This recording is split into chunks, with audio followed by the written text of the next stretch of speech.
Мислам дека еден убаво резиме на се ова што зборувавме, дека генерално за било која држава да оди напред, треба луѓето се погледнат прво сами себе си, да видат што можат они да направат за општеството, да видат што можат они да направат за да се подобрат себе си, а понатаму да има разбирање од органите на власта што е тоа што им треба на луѓето за да продолжат да се саморазвиваат. Ултимативна глупост е да мислиш дека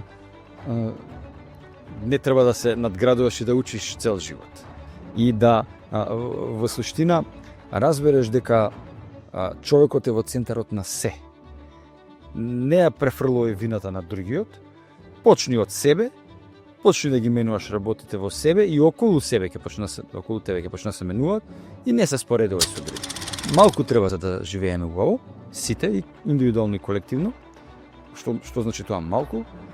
Помалку да оговараме, помалку да зборуваме лоши зборови, помалку да негираме, помалку да завидуваме, а повеќе да љубиме и да правиме добро, кое што се базира, кое што извира од љубовта, а не од концептот на ти го дај.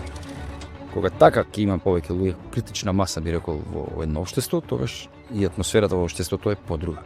Одговорноста за таа атмосфера каква ќе биде е сепак кај нас, индивидуално, така да од секој човек зависи. Секој човек е битен.